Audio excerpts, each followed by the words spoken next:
ಎಲ್ಲರಿಗೂ ನಮಸ್ಕಾರ. ಮತ್ತೊಂದು ವಿಡಿಯೋಗೆ ಸ್ವಾಗತ. ಬಿಗ್ ಬಾಸ್ ಸೀಸನ್ 11 12ನೇ ವಾರ ಗುರುವಾರ ಬಂದ್ರು ಇಂತರೇ ನಾಮಿನೇಟ್ ಆಗಿದ್ದಾರೆ ಅಂತ ಹೇಳಿ ಇನ್ನೂ ಗೊತ್ತೇ ಇಲ್ಲ, ಕ್ಲಾರಿಟಿ ಕೊಟ್ಟಿಲ್ಲ. ಬಿಗ್ ಬಾಸ್ ಅವರು ನಮ್ಗೆ ಹೇಳಿಲ್ಲ. ಬಟ್ ನಾನು ಹೇಳ್ತೀನಿ, ಈ ವಾರ ನಾಮಿನೇಟ್ ಆಗಿರೋ ಒಂದು Trivikram, Rajat, Hanumanthu, Mokshitha one of the top contestant ಅಂತ ಹೇಳ್ಬೋದು. ಬಿಗ್ ಬಾಸ್ ಮೇಲೆ ಈಗಿರೋ 10 ಜನದಲ್ಲಿ ಟಾಪ್ 4 ಕಂಟೆಸ್ಟೆಂಟ್ ಅಂತ ಹೇಳ್ಬೋದು. ಅಂತದ್ರಲ್ಲಿ ಈ ಕಂಟೆಸ್ಟೆಂಟ್ ಗಳನ್ನ ವೋಟಿಂಗ್ ಪೋಲ್ಸ್ ಓಪನ್ ಮಾಡಿ ಯಾರನ್ನ ಒಬ್ಬನ ಎಲಿಮಿನೇಟ್ ಮಾಡ್ತಾರ. ಆದ್ರೆ ಇಲ್ಲಿ ವಿಶೇಷವಾಗಿ ಮಾತಾಡಲೇಬೇಕು, ಬಿಗ್ ಬಾಸ್ ಅಲ್ಲಿ ತುಂಬಾ ಸಲ ನೋ ಎಲಿಮಿನೇಷನ್ ವೀಕ್ ಆಗಿದೆ. ಮತ್ತೆ ಈ ಸಲ ಅದೇ ರೀತಿ ಆಗುತ್ತಾ ಇಲ್ಲ, ಒಂದ್ ವೇಳೆ ಈ 4 ಜನ ನಾಮಿನೇಟ್ ಆಗಿರೋರಲ್ಲಿ ಒಬ್ಬರನ್ನ ಹೊರಗೆ ಕಳಿಸ್ತಾರ. ಈಗ ತ್ರಿವಿಕ್ರಮ್ ಅಂತ ಕಳಿಸಲ್ಲ, ರಜತ್ ಅಂದ್ರೆ ಒಳ್ಳೆ ಆಟಗಾರ ಹೋಗ್ತಾರೆ, ಹನುಮಂತಿಗೆ ಒಳ್ಳೆ ತುಂಬಾ ಫ್ಯಾನ್ಸ್ ಇದ್ದಾರೆ, ಮೋಕ್ಷತೆಗೆ ತುಂಬಾ ಫ್ಯಾನ್ಸ್ ಇದ್ದಾರೆ. ಈ 4 ಜನದಲ್ಲಿ ಯಾರು ಒಳಗೆ ಕಳಿಸ್ತಾರೆ?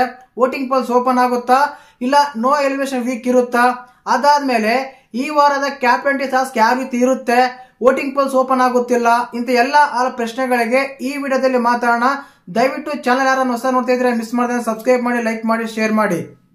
ಮೊದಲನೇದಾಗಿ ನೀವು ಹೇಗೆ ಹೇಳ್ತೀರಾ ಟಾಪ್ 4 ಕಂಟೆಸ್ಟೆಂಟ್ ನಾಮಿನೇಟ್ ಆಗಿದ್ರೆ ಅಂತ ಹೇಳಿ ಅಂತ ಗೊತ್ತಾಗುತ್ತೆ. ಕೊನೆ ಟಾಸ್ಕ್ ಡೌಟೇ ಇಲ್ಲ, ಗೆದ್ರು. ಅವ್ರು ಡಿಸ್ಕಸ್ ಎಲ್ಲ ಮಾಡ್ತಾ ಇದ್ರು ಯಾರನ್ನ ಸೇವ್ ಮಾಡ್ಬೇಕಂತ ಹೇಳಿ. ನನ್ಗನ್ಸಿ ಮಟ್ಟಿಗೆ ಐಶ್ವರ್ಯನ ಸೇವ್ ಮಾಡಿದ್ದಾರೆ. ಐಶ್ವರ್ಯ ಸೇವ್ ಆಗಿರೋ ಕಾರಣ ರಜತ್, ತ್ರಿವಿಕ್ರಮ, ಮೋಕ್ಷತಾ, ಹನುಮಂತು 4 ಜನ ನಾಮಿನೇಟ್ ಆಗಿದ್ದಾರೆ.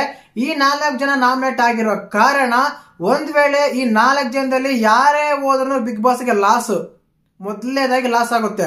ಆದ ಕಾರಣ ಈ ವೀಕ್ ನೋ ಎಲಿಮಿನೇಷನ್ ವೀಕ್ ಇರುತ್ತೆ. ಖಂಡಿತವಾಗ್ಲೂ ಹೇಳ್ಬೋದು. ನೀವು ಟೆನ್ಷನ್ ತಗೊಳ್ಳೋ ಅಗತ್ಯನೇ ಇಲ್ಲ ಯಾರು ನಾಮಿನೇಟ್ ಆಗಿದ್ದಾರೆ ವೋಟ್ ಹಾಕ್ಬೇಕಂತ. ಯಾಕಂದ್ರೆ ಇವತ್ತು ಆಲೆ ಗುರುವಾರ ಆದ್ರೂ ಇಂತರೇ ನಾಮಿನೇಟ್ ಆಗಿರೋಂತ ಗೊತ್ತಿಲ್ಲ ಅಂದ್ರೆ ಇನ್ನೆಲ್ಲಿ ವೋಟ್ ಹಾಕ್ತೀರಿ, ಇನ್ನೆಲ್ಲಿ ಸೇವ್ ಮಾಡ್ತೀರಾ ಅಂತ ಒಂದಂತೂ ಸತ್ಯ. ಈ ವಾರ ನೋ ಎಲಿಮಿನೇಷನ್ ವೀಕ್ ಆಗಿರುತ್ತೆ ಖಂಡಿತವಾಗ್ಲು. ಇನ್ನೊಂದು ಹೇಳ್ತೀನಿ ಯಾಕೆ ಅಂತ, ಆಲ್ರೆಡಿ ಲಾಸ್ಟ್ ವೀಕ್ 2 ಕಂಟೆಸ್ಟೆಂಟ್ ಗಳು ಬಿಗ್ ಬಾಸ್ ಮನೆಯಿಂದ ಹೊರಗಡೆ ಹೋಗಿದ್ದಾರೆ. ಒಬ್ರು ಎಲಿಮಿನೇಟ್ ಆದ್ರು, ಒಬ್ರು ಎಕ್ಸಿಟ್ ಆದ್ರು. ಇನ್ನೊಂದು ಬಂದ್ಬಿಟ್ಟು ಇದು 125 ದಿನ ಓಡಿಸ್ಬೇಕು ಇನ್ನು ಈ ಬಿಗ್ ಬಾಸ್ ನ. ಅದೇ ಕಾರಣಕ್ಕೆ ಜನ ಬೇಕು ಈ ವಾರ ನೋ ಎಲಿಮಿನೇಷನ್ ವೀಕ್ ಆಗಿ ಮಾಡ್ತಾರೆ ಅಂತ ಅನ್ಸುತ್ತಲ್ಲ, ಮಾಡ್ತಾರೆ. ಇನ್ನೊಂದು ಮುಖ್ಯವಾಗಿ, ಒಂದು ವೇಳೆ ಎಲಿಮಿನೇಷನ್ ವೀಕ್ ಇದ್ದಿದ್ರೆ ಮಂಗಳವಾರನೇ ಕಂಪ್ಲೀಟ್ ಮಾಡಿ ಎಲಿಮಿನೇಷನ್ ಪ್ರೊಸೆಸ್ ನ.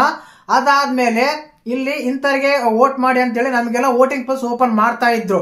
ಈ ಸೀಸನ್ ನಲ್ಲಿ ಈವರೆಗೂ ಈ ಎಲ್ಲ ನೋಡ್ಕೊಂಡ್ ಬಂದ್ರೆ ಅಟ್ಲೀಸ್ಟ್ ಬುಧವಾರ ಆದ್ರೆ ಹಾಗೆ ಆಗ್ತಾ ಇತ್ತು, ಓಪನ್ ಆಗ್ತಾ ಇತ್ತು. ಬಟ್ ಇನ್ನೂ ಆಗಿಲ್ಲ ಅಂದ್ರೆ ಇಲ್ಲಿ ಅರ್ಥ ಮಾಡ್ಕೋಬೇಕು ಅಷ್ಟೇ, ಸಿಂಪಲ್ ಆಗಿ.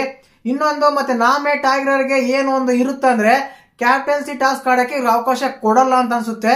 ಯಾಕಂದ್ರೆ ಮೋಕ್ಷತೆಗೆ, ನಮ್ಮ ರಜತ್ಗೆ, ಹನುಮಂತ್ಗೆ, ತ್ರಿವಿಕ್ರಮಗೆ ಇವ್ರಿಗೆ ಬಿಟ್ಟು ಇನ್ನೂ ಇರೋ 6 ಜನಕ್ಕೆ ಕ್ಯಾಪ್ಟನ್ ಟಾಸ್ಕ್ ಆಡಕ್ಕೆ ಅವಕಾಶ ಕೊಡಬಹುದು. ಇದು ಕ್ಲೀನ್ ಆಗಿ ಅರ್ಥ ಆಗುತ್ತೆ ಬೆಳಿಗ್ಗೆ ಪ್ರೋಮೋ ನೋಡಿದಾಗ. ಮತ್ತೆ ಈ ವಾರದ ಒಂದು ಪಂಚಾಯಿತಿಯಲ್ಲಿ ತುಂಬಾನೇ ಕ್ರಿಟಿಕಲ್ ಇರುತ್ತೆ. ಯಾಕಂದ್ರೆ ತುಂಬಾ ನಿರ್ಧಾರಗಳು ಸರಿ ತಪ್ಪುಗಳು ಆಗಿವೆ. ಟೋಟಲ್ ಆಗಿ ಹೇಳ್ಬೇಕಂದ್ರೆ 12ನೇ ವಾರ ನೋ ಎಲಿಮಿನೇಷನ್ ವೀಕ್, ನಾಮಿನೇಟ್ ಆಗಿರೋರಿಗೆ ಕ್ಯಾಪ್ಟನ್ಸಿ ಟಾಸ್ಕ್ ಆಡಕ್ಕೆ ಅವಕಾಶ ಕೊಡಲ್ಲ ಅಂತ ಒಂದು ಅಪ್ಡೇಟ್ ಸಿಗ್ತಾ ಇದೆ, ಅಪ್ಡೇಟ್ ಬಂದಿದೆ. ಇದ್ರ ಬಗ್ಗೆ ನೀವೇನಂತ ಕಮೆಂಟ್ ಮಾಡಿ. ಹಾಗೇನೆ ಚಾನಲ್ ಯಾರನ್ನ ಹೊಸ ನೋಡ್ತಾ ಇದ್ರೆ ಮಿಸ್ ಮಾಡ್ದಾನೆ ಸಬ್ಸ್ಕ್ರೈಬ್ ಮಾಡಿ, ಲೈಕ್ ಮಾಡಿ, ಶೇರ್ ಮಾಡಿ. ಜೈ ಹಿಂದ್, ಜೈ ಕರ್ನಾಟಕ ಮಾತೆ.